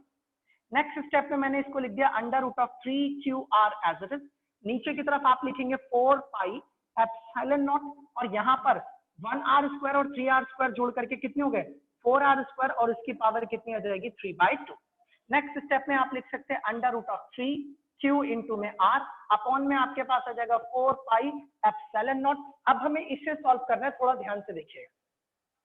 पहले हम 4 को सॉल्व करते हैं। 4 की पावर 3/2 है, तो पहले 4 की पावर 3 करो, 4 का क्यूब करोगे तो कितना आ जाएगा, 64। और फिर 64 की पावर 1/2 करोगे तो क्या आ जाएगा, 8। तो ये मेरे पास आ गया 8। ऐसे जब r स्क्वायर की पावर 3/2 करोगे तो 2 से 2 कट गया, सिर्फ 3 बचेगा, तो यहाँ पर आ जाएगा r का क्यूब। तो आप एक r से एक r को क्या कर दीजिए, कैंसिल। तो आपके पास यहाँ पर क्या बचेगा, √3, दिस इज q, अपॉन 8 को 4 से मल्टीप्लाई करेंगे तो ये हो गया 32 पाई एप्सिलॉन नॉट इंटू में r का स्क्वायर। इसका मतलब ये आपके पास इलेक्ट्रिक फील्ड आ गई, E1 भी और E2 भी, मतलब दोनों रिंग की वजह से P पॉइंट पर इतनी इलेक्ट्रिक फील्ड बनेगी। लेकिन मुझे तो नेट फील्ड चाहिए, तो मैंने ये सोचा कि अगर मुझे नेट फील्ड कैलकुलेट करनी है, that is net field at point P, मुझे पॉइंट P पर अगर नेट फील्ड कैलकुलेट करनी है, तो मैं ये जानता हूं कि यहाँ पर साफ साफ नजर आ रहा है कि नेट इलेक्ट्रिक फील्ड अगर निकालनी है तो this is equal to what, that is equal to E1 square, और प्लस में क्या हो जाएगा, E2 स्क्वायर, क्योंकि इनके बीच में जो एंगल बन रहा है वो कितना है, 90 डिग्री का। अब आप यहाँ पर से लिखेंगे तो रूट की जगह पर रूट रहने दीजिए। E1 और E2 दोनों ही एक दूसरे के इक्वल है, E1 is equal to E2। अगर E1 और E2 बराबर है तो आप इसे लिखेंगे E1 स्क्वायर, और E2 को भी क्या लिखेंगे, E1 स्क्वायर। तो आप इस चीज को लिखेंगे तो E1 square plus E1 square जोड़ करके कितना हो जाएगा, that is twice of E1 square, और यहाँ पर आ जाएगा √2 एज इट इज, और E1 की जगह E1, तो √2 को आप √2 ही रहने दीजिए। और E1 की जो वैल्यू है आपके पास वो आप ये निकाल ही चुके हैं, तो आप इसे उठाइए और यहाँ पर रख दीजिए √3, दैट इज q, और अपॉन में आपके पास क्या आ जाएगा, this 32 pi epsilon not into में r का स्क्वायर, और आप इसे जब मल्टीप्लाई करेंगे तो √2 into √3 is what, that is √6 q, और अपॉन में आ जाएगा 32 पाई एप्सिलॉन नॉट इंटू में r का स्क्वायर। तो आप बोल सकते हैं कि जो नेट फील्ड यहाँ पर बनेगी वो इतनी फील्ड बनेगी इस जगह पर। अच्छा, मैंने जो नोट्स आप लोगों के लिए लिखे हैं ना, उसमें एक छोटी सी गलती हो गई है। वो गलती हो गई कि यहाँ पर 32 के बजाय ना गलती से 3 लिखा रह गया है, तो आप नोट्स में उस चीज को करेक्ट कर लीजिएगा, दैट इज 32। अब एक चीज हमें पता लग गई कि फील्ड कितनी बनी। अब अगर कोई ये पूछे कि यहाँ बताओ डायरेक्शन क्या होगी, तो मान लेते हैं ये वाला एंगल जो है वो कितना है, थीटा। अगर ये एंगल थीटा और मैं इसको इस तरीके से यहाँ पर मिला लूं और मुझे थीटा पता करना हो, तो आप इसका नाम चाहे तो कुछ नाम रख दीजिए, ABCD या कोई ट्राइंगल ले लो। और अगर इस ट्राइंगल में से मैं tan थीटा निकालूं तो आप बोलोगे परपेंडिकुलर अपॉन में बेस। तो परपेंडिकुलर जो है वो इसके बराबर है, इसका मतलब ये किसके बराबर है, E2। तो आप बोल सकते हैं ये रहा E2, और बेस जो है वो कितना आपके पास E1, क्योंकि हम जानते हैं कि E1 और E2 यहाँ पर दोनों के दोनों कैसे हैं, बिल्कुल बराबर है। इसका मतलब E1 और E2 कैंसिल होकर के क्या हो गया 1, और अगर tan थीटा 1 के बराबर है इट मींस थीटा की वैल्यू कितनी है 45 डिग्री। तो ये आप लोगों को डायरेक्शन भी पता लग गया किस डायरेक्शन में फील्ड बनेगी, और ये पता चल गया इसका मैग्नीट्यूड कि आखिर फील्ड बनेगी तो कितनी बनेगी। इसका स्क्रीनशॉट ले लीजिए।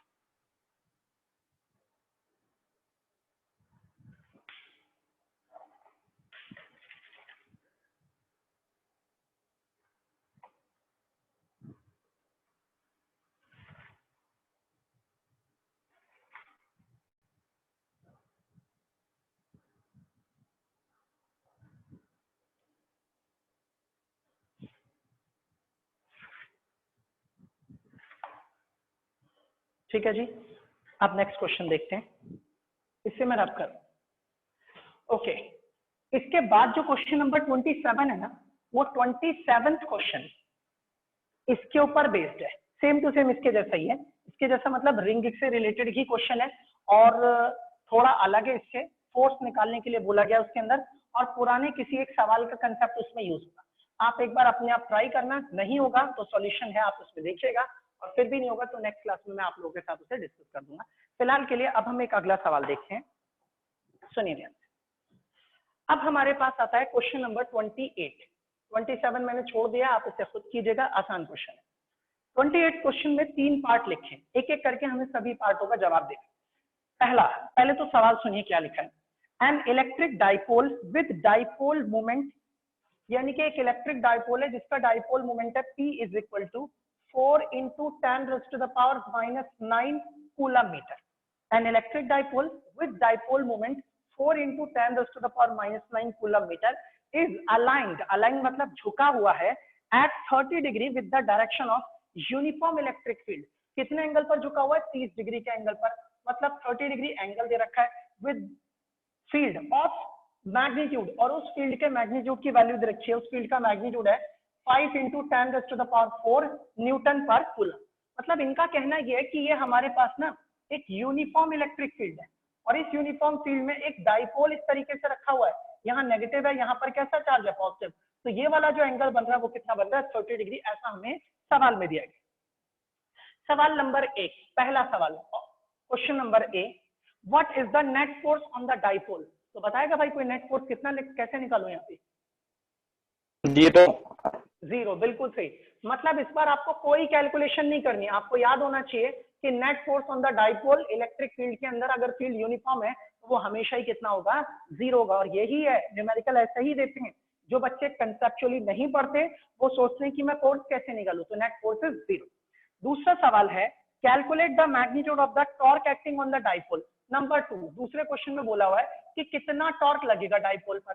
तो आप सीधा सीधा बोलोगे कि टॉर्क का एक सिंपल सा फॉर्मूला होता है टाउ इज इक्वल टू में PE इंटू में साइन थीटा। तो P की वैल्यू आपके पास कितनी है? दैट इज 4 into 10⁻⁹ और इंटू में E की वैल्यू आपके पास कितनी है? 5 into 10⁻⁴ और इंटू में साइन ऑफ थीटा, और थीटा आपके पास कितना दे रखा है? 30 डिग्री।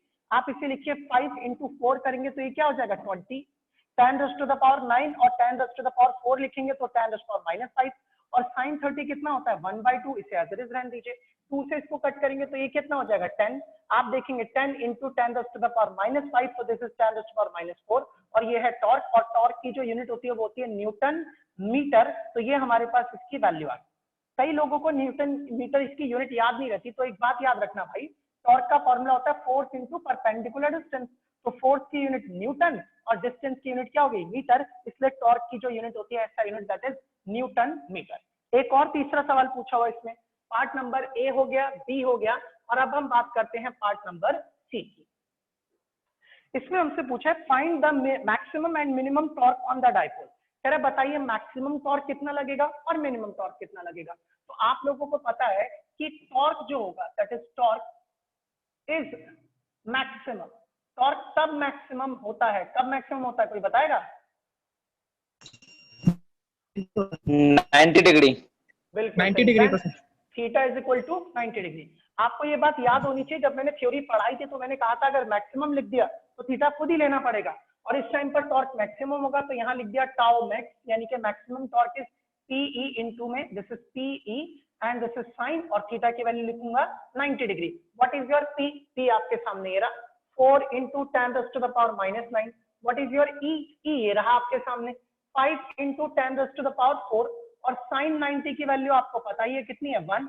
आप इसे सिंप्लीफाई कर लीजिए 4 into 5 कितना हो गया दैट इज 20 और 10 raised to the power -9 और 10 raised to the power 4 is 10 raised to the power -5. आप इसे लिखेंगे 2 into 10 raised to the power -4 newton metre. But ये जो टॉर्क आपने निकाला ये कौन सा टॉर्क है? मैक्सिमम. अब इन्होंने बोला मिनिमम भी, तो इसका मतलब आपको चाहिए टॉर्क इज मिनिमम. टॉर्क जो होगा सबसे कम होगा व्हेन, जब थीटा की वैल्यू या तो 0 हो या फिर कितनी हो, या फिर 180 डिग्री. और इसको हम इक्विलिब्रियम बोलते थे दोनों को. इसे बोलते थे स्टेबल इक्विलिब्रियम और इसे क्या बोलते थे? Unstable equilibrium. तो अब यहां पर से अगर आप टॉर्क निकालते तो टॉर्क का फॉर्मूला होता था पीई इंटू में साइन या तो 0 रखोगे या बोलोगे पीई इंटू में साइन या फिर क्या रखोगे 180 डिग्री. और दोनों ही केसेस में जो टॉर्क आएगा वो कितना आएगा? 0. तो इस केस में आप बोल सकते हो कि टॉर्क की जो वैल्यू है वो कैसी है? मिनिमम. और यहाँ पर जो टॉर्क आप लोगों ने निकाला वो कैसा निकाला? मैक्सिमम. अच्छा ऐसा भी हो सकता है पेपर में आपसे सवाल पूछे, बोलते एक डाइपोल दे रखा है उसके बारे में कुछ नहीं देंगे और बोलेंगे फील्ड के अंदर रख दिया, बताओ मिनिमम टॉर्क कितना लगेगा. तो ये मत सोचना यार कुछ गिवन ही नहीं है, आपको कुछ चाहिए ही नहीं, क्योंकि एंगल अगर 0 हो गया तो 0 इंटू समथिंग इज 0. आपको P और E दे या ना दे हमें कोई फर्क नहीं पड़ता, हमारा रिजल्ट ऑलवेज 0 ही रहेगा. इसमें कोई भी दिक्कत वाली बात नहीं है. ये बड़ा ही आसान सा बेसिक सा क्वेश्चन था बट इंपॉर्टेंट था. ऐसे कई बार छोटे छोटे सवाल पेपर में पूछे जा चुके हैं. आप इसका स्क्रीनशॉट ले लीजिए, फिर एक और सवाल डिस्कस करते हैं.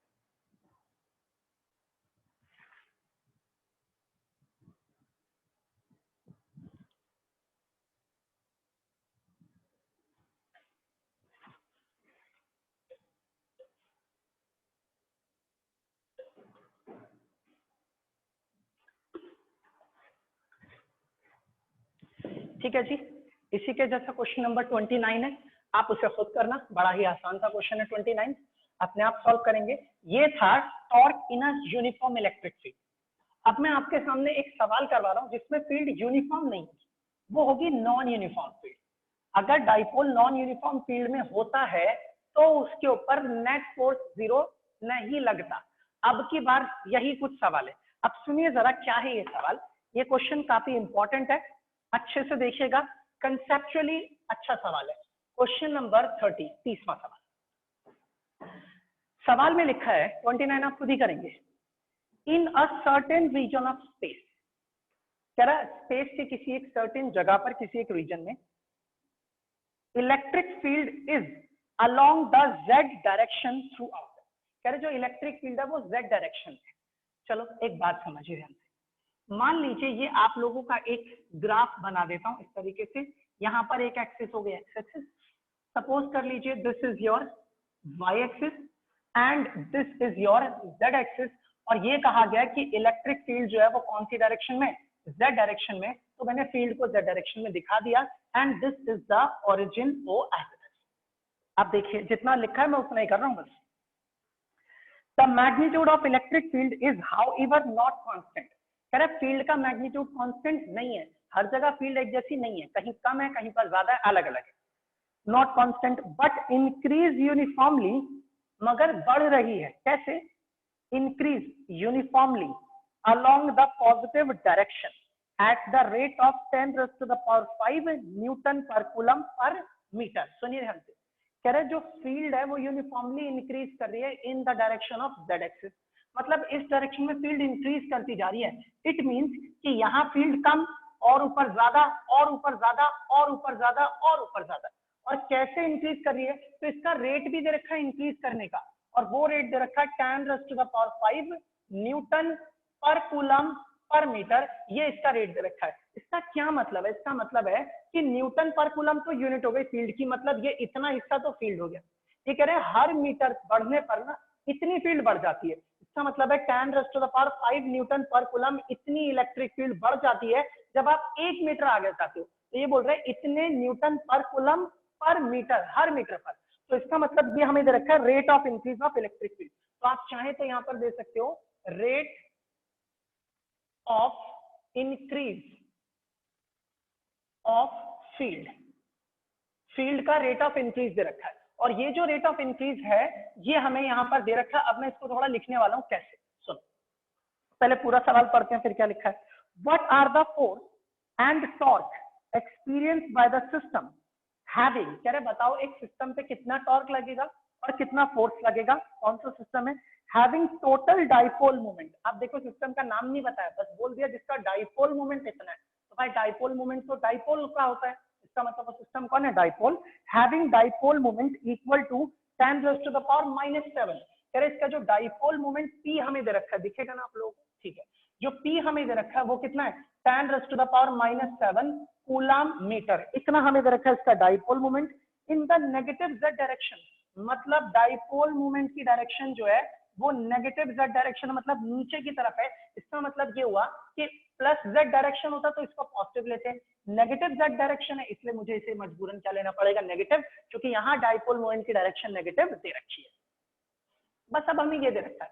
अब इन्होंने हमसे बोला है दो चीजें निकालो, एक तो आप ये बताइए कि इस सिस्टम पे कितना फोर्स लगेगा और दूसरा ये बताइए कि इस सिस्टम पर टॉर्क आखिर कितना लगेगा। तो चलिए अब हम पता करते हैं कि कितना फोर्स लगेगा और कितना टॉर्क लगेगा, इस चीज के बारे में देखिएगा जरा ध्यान से। सबसे पहले सुनो, अगर डाइपोल मोमेंट की डायरेक्शन नीचे है तो आपको पता है ना डाइपोल मोमेंट की डायरेक्शन हमेशा नेगेटिव टू पॉजिटिव चार्ज होती है। इसका मतलब जरूर नेगेटिव चार्ज कहीं ऊपर की तरफ रखा होगा, मान लो माइनस का क्यू, और पॉजिटिव चार्ज जरूर नीचे की तरफ रखा होगा, यहाँ पर क्या होगा प्लस का क्यू। ये रहा आपका सेंटर ऑफ द डाइपोल, आप ऐसे ले लीजिए, इसका मतलब ये यहाँ पर और ये यहाँ पर है, तो इसीलिए तो negative to positive dipole moment नीचे है और इलेक्ट्रिक फील्ड ऊपर है और फील्ड ऊपर की तरफ बढ़ती जा रही है। मान लेते हैं यहां से लेकर के यहां तक के बीच में जो डिस्टेंस है इन दोनों के बीच का, दोनों चार्जेस के बीच का, वो डिस्टेंस ना मैंने कितना मान लिया, dz मान लिया। z क्यों, क्योंकि वो z की डायरेक्शन में है। dz मतलब छोटा डिस्टेंस, बड़ा ले लो छोटा ले लो, जब इन्होंने दिया ही नहीं है तो क्या करें इस चीज का, तो इसलिए हम इसको dz मान लेते हैं। किसके बीच में, इन दोनों चार्जेस के बीच का डिस्टेंस dz हो गया। अब इसके आगे की बात समझिएगा जरा ध्यान से, कैसे कर रहा हूँ इसकी कैलकुलेशन। सबसे पहले ना मैं एक काम करता हूँ, डाइपोल मोमेंट लिख रहा हूँ, दैट इज डाइपोल मूवमेंट। जो डाइपोल मूवमेंट है हमारे दिए हुए सिस्टम का, वो डाइपोल मूवमेंट आप किससे दिखाते हो, P से। और P का फॉर्मूला होता क्या है, Q इंटू में 2a। 2a क्या होता है, डिस्टेंस बिटवीन द चार्जेस, लेकिन इन दोनों चार्जेस के बीच के डिस्टेंस को तो मैंने dz माना हुआ है, तो यहाँ पर मैंने लिख दिया Q इंटू में dz। तो ये मेरे पास डाइपोल मोमेंट हो गया, P is equal to Q into dz। और ये डाइपोल मोमेंट मुझे पहले से ही पता है, वो है 10⁻⁻⁷ coulomb metre. This is the dipole moment, ठीक है। ये हमें क्या दे रखा था, rate of increase of field. चलो अब मैं इसको यहां दोबारा लिखता हूं, that is rate of increase of field, यानी कि फील्ड का रेट ऑफ इंक्रीज दे रखा है, और वो रेट ऑफ इंक्रीज है 10⁵ न्यूटन पर कूलम पर मीटर। ये अलग दिखे इससे मैंने लाइन डाल दी। अब जरा इसको यहां लिखते क्या एक्सप्रेशन लिखे, सुनो ध्यान से। सबसे पहली चीज तो ये कि अगर मैं आपसे ये बोलूं, ध्यान से देखिएगा, कि ये क्या है, आप बोलोगे सर ये ना इलेक्ट्रिक फील्ड है। अगर मैं इसको यहां लिख दूं dE/dx, तो 11वीं क्लास के अंदर फिजिक्स में मैंने जब आप लोगों को डेरिवेटिव पढ़ाया था तब मैंने बताया था डेरिवेटिव का मतलब क्या होता है। उसका मीनिंग होता है rate of change of one variable with respect to another, और यहाँ पर इसका मतलब होगा rate of change of electric field with respect to distance. ये इसका मीनिंग है। यहाँ पर कई जने अगर कंफ्यूज हैं तो ऐसे भी कर सकते हैं। मान लीजिए कि आप ना यहाँ से चलना शुरू हुए ऊपर की तरफ, सपोज कर लो z डायरेक्शन में जा रहे हो, तो आप बोलोगे सर dz डिस्टेंस चले, यहाँ से लेके यहाँ तक कितना ऊपर चलेगा, dz। जब हम dz ऊपर गए तो फील्ड में जो चेंज आया वो कितना चेंज आया, de। तो भाई इतने डिस्टेंस पर इतनी फील्ड बदल गई, तो पर यूनिट डिस्टेंस पर कितनी फील्ड बदलेगी, तो आप बोलोगे de/dz। तो आप इसे क्या बोलोगे, that is called rate of change of electric field per unit distance, या फिर सीधा सीधा बोल सकते हो, sorry, change in electric field per unit distance, या फिर rate of change of electric field. इसका मतलब यही चीज आप लोगों को यहाँ पर दे रखी है, क्या, de/dz। अगर ये x एक्सिस होती तो de/dx, ये y एक्सिस होती तो de/dy, ये z एक्सिस दे रखी है सवाल में, इसलिए de/dz। और ये बाकी की चीजें मैं यहाँ पे रब कर रहा हूँ। इसका मतलब है change in electric field per unit distance, इसीलिए मैंने इसको लिखा de/dz। और अगर मान लो यहाँ dz की बजाय z लेता तो यहाँ पे e/z लिख देता, कोई फर्क नहीं पड़ता। अब ये भी पता चल गया और ये भी पता चल गया। अब आ जाइए पहले फोर्स के लिए, देखते हैं कैसे निकलेगा फोर्स। नाउ मुझे निकालना है फोर्स। आप जरा याद करो, मान लो मैं यहाँ पर से शुरू करता हूँ, ऊपर तक जाना स्टार्ट करते हैं। सवाल में लिखा है नीचे से ऊपर जाने पर फील्ड इंक्रीज हो रही है। चलिए हम एक काम करते हैं, मान लेते हैं ना कि यहाँ पर जो फील्ड है वो कितनी है, E1 है, और ऊपर आते आते इस जगह पर जो फील्ड हो गई वो कितनी हो गई, E2 हो गई। इसका मतलब नीचे से ऊपर की तरफ फील्ड बढ़ रही है, यहाँ फील्ड ज्यादा है, यहाँ पर फील्ड कैसी है, कम। याद रखना आप लोगों ने वो टॉपिक मैंने जब पढ़ाया था, मैंने कहा था क्लास से पहले कि मैं ये मान के चल रहा हूँ कि आपने थ्योरी पूरी पढ़ रखी है, तो आप लोगों को ये याद होगा कि मैंने लिखवाया था कि फोर्स जो लगेगा वो कितना लगेगा, QE2 माइनस में E1। ना ध्यान हो तो थ्योरी जाकर के चेक कर लेना, मैंने ये नॉन यूनिफॉर्म फील्ड में फोर्स निकलवाया था। तो ये मेरे पास फोर्स का फॉर्मूला आ गया, Q और E2 माइनस में E1। अब F की जगह F रहने दो, Q की जगह Q। E2 माइनस E1 को माइनस करेंगे तो मान लो यहाँ पर जो फील्ड आएगी माइनस करने पर वो कितना आएगा, DE। भाई दो चीजों को माइनस किया तो जो बचेगा उसको मैंने मान लिया DE, जो भी चेंज आया। अब Q की जगह Q रखा, मैंने एक काम किया, इसको ना DZ से मल्टीप्लाई कर दिया और इसी को DZ से क्या कर दिया, डिवाइड। इससे कोई फर्क नहीं पड़ता, जितने से मल्टीप्लाई किया उतने से डिवाइड कर दिया। अब इससे जरा ध्यान से देखना यार, यही चीज तो आपका डाइपोल मोमेंट है, Q इंटू DZ। तो मैंने इसकी जगह पर क्या लिख दिया, P लिख दिया, और इंटू में यहाँ रहने दिया DE अपॉन में DZ रहने दिया। अब P की वैल्यू आप लोगों के पास कितनी है, माइनस का 10⁻⁻⁻7, और DE अपॉन DZ आप लोगों के पास कितना है, 10⁻⁵। आप इसे मल्टीप्लाई करेंगे तो माइनस का आ जाएगा 10⁻⁻2 न्यूटन। तो आप ये कह सकते हैं कि हमारे इस डाइपोल पर इतना फोर्स लगेगा, और नेगेटिव साइन का मतलब ये हो गया कि फोर्स जो है वो अपवर्ड डायरेक्शन में नहीं लगेगा, डाउनवर्ड डायरेक्शन में लगेगा। और वैसे भी आप खुद ही सोच सकते हैं कि यहाँ पर अगर देखेंगे तो यहाँ फील्ड कम है और यहाँ पर फील्ड ज्यादा। अब इसको मैं दोबारा नहीं रिपीट करने वाला, क्यों डाउनवर्ड में लगेगा वो चीज हमें यहाँ नेगेटिव साइन से पता लग रही है। इसके अलावा मैंने जब थ्योरी पढ़ाई थी तब मैंने इसके बारे में 4 केसेस बताए थे, चारों में से ये एक केस है, कोई सा एक केस। तो ये पहला केस खत्म हो गया, फोर्स हमें मिल गया। अब दूसरी चीज हमसे बोली गई है कि ये भी बताओ कि टॉर्क कितना लगेगा। तो चलो आप टॉर्क निकालते हैं। यहाँ पर ये मैं निकाल रहा हूँ क्या, टॉर्क। हम जानते हैं टॉर्क का फॉर्मूला होता है P इंटू में E इंटू में साइन ऑफ थीटा। आप एक बात मुझे बताइए, टाउ की जगह tau, PE as it is, sine की जगह साइन। आप एक बात सुनो, आपकी इलेक्ट्रिक फील्ड कहां पर जा रही है, ऊपर की तरफ, और डाइपोल मोमेंट कहां पर है, नीचे। What is theta, theta is the angle between P and E। अब दोनों की डायरेक्शन अपोजिट है तो जाहिर सी बात है थीटा की वैल्यू कितनी हो गई, 180 डिग्री। और अगर साइन 180 देखें तो साइन 180 कितना होता है, 0। तो आप बोल सकते हो सर इस बार ना टॉर्क बिल्कुल नहीं लगने वाला। और खुद ही सोच लो, मैंने आपको बोला था अगर आपका डाइपोल फील्ड की डायरेक्शन में रखा हो या फील्ड की उल्टी डायरेक्शन में रखा हो, दोनों ही केसेस में जो टॉर्क लगता है वो कितना लगता है, 0। मतलब ये एक ऐसी सिचुएशन है जिसमें डाइपोल पे टॉर्क नहीं लगेगा मगर फोर्स लगेगा। और पिछला वाला सवाल क्या था, डाइपोल पे फोर्स नहीं था मगर टॉर्क लग रहा था। तो ये एक छोटा सा सवाल था, एनसीईआरटी का क्वेश्चन था ये, जिसके अंदर हमने डिस्कस किया कि डाइपोल को नॉन यूनिफॉर्म फील्ड में रखने पर फोर्स उसके ऊपर कैसे कैलकुलेट किया जा सकता है। आप इसका स्क्रीनशॉट ले लीजिए।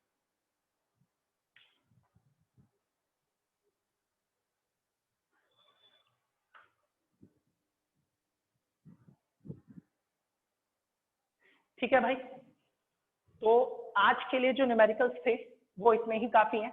बाकी के न्यूमेरिकल्स हम करेंगे नेक्स्ट क्लास के अंदर। अब मुझे ना अगली क्लास एक कल भी लेनी थी, लेकिन अभी कल नहीं ले पाऊंगा क्योंकि अभी ये सारा टेक्निकल काम, सारी वीडियोस, क्लासेस वगैरह सब कुछ अरेंज करना है, डोमेन परचेज करनी है, जहाँ ये वीडियो सारी सेव होंगी वो जगह भर गई है, तो उसकी वजह से कल मुझे थोड़ा टाइम चाहिए। तो कल थोड़ा सा मुश्किल है, लेकिन अगर फिर भी एक पल के लिए क्लास हुई तो भाई ग्रुप एक बार चेक कर लेना, मैं ग्रुप में मैसेज डाल दूंगा। और ऐसा नहीं करूंगा कि क्लास एकदम से धप्पा कर दूं कि भाई चलो क्लास है 5 बजे से, या 5 बजे या 6 बजे क्लास लूंगा तो 4 घंटे 5 घंटे पहले दोपहर तक 1 बजे तक 3 बजे तक मैं आपको बता दूंगा कि क्लास में लूंगा या नहीं लूंगा। अगली क्लास में भी हम न्यूमेरिकल्स करेंगे, बट न्यूमेरिकल से पहले मैं सोच रहा हूँ हम 1-1 और 2-2 मार्क्स वाले ना क्वेश्चन कल डिस्कस करें। तो प्लीज जिन्होंने आज तक थ्योरी नहीं पढ़ी है, थ्योरी ढंग से पढ़ लो, वरना तुम लोग ना मेरी भी मेहनत बर्बाद कर रहे हो और अपने आप को तो बर्बाद कर ही रहे हो।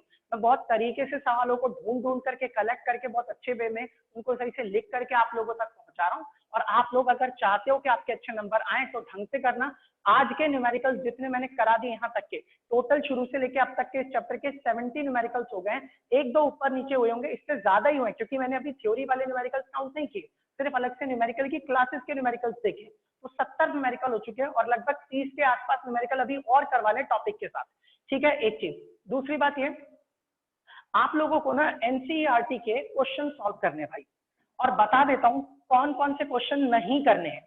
ठीक है, वो क्वेश्चंस मैं आपको खुद ही करा दूंगा या फिर वो आप करना ही मत।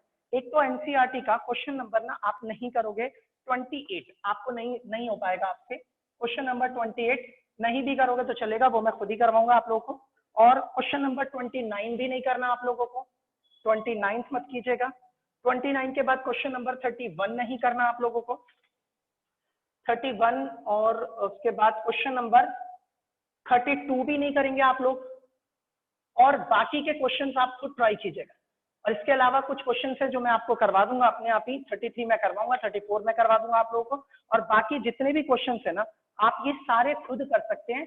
डाउट भले ही हो सकता है, मैं इसका सॉल्यूशन आप लोगों को अभी देखता हूँ, सेंड कर दूंगा ग्रुप के अंदर, आप वहां से हेल्प लेके करना। लेकिन अब ये टाइम है कि आप लोगों ने चैप्टर पढ़ा, न्यूमेरिकल मैंने करवा दिए हैं। अब आप अगर ढंग से पढ़ा है ना आपने चैप्टर, तो यकीन मानिए आप लोगों से 2 या 3 न्यूमेरिकल्स ही ऐसे होंगे जो आप नहीं कर पाओगे, उनमें अटक जाओगे। इसके अलावा एक भी न्यूमेरिकल ऐसा नहीं होना चाहिए जिसमें आपको डाउट हो, परेशानी हो या प्रॉब्लम हो। अगर फिर भी होना तो आपने इतनी फिजिक्स पढ़ ली है कि आप उसका सॉल्यूशन देख करके समझ सकते हो। तो अभी मैं क्लास के बाद इसका सॉल्यूशन ग्रुप के अंदर डाल दूंगा और आप वहां से इसके सॉल्यूशन को कॉपी करके, सॉरी कॉपी नहीं, उसके सॉल्यूशन को देख करके उससे हेल्प लेकर के कर लेना अगर कोई प्रॉब्लम हुई तो। बाकी करते हैं फिर नेक्स्ट क्लास में। अभी अगली क्लास में नया चैप्टर स्टार्ट नहीं होगा। नेक्स्ट क्लास में हम फिर से numericals short, very short, 1 marks 2 marks वाले क्वेश्चन करेंगे। बाकी न्यूमेरिकल अभी अगली क्लास में भी नहीं खत्म होंगे, अभी और भी न्यूमेरिकल्स करा लें, लेकिन फिर मैं उसकी अगली क्लास के चैप्टर स्टार्ट कर दूंगा नेक्स्ट। और बीच में कोई टाइम देख करके किसी दिन न्यूमेरिकल की क्लास रख दूंगा और फर्स्ट चैप्टर के न्यूमेरिकल खत्म कर देंगे।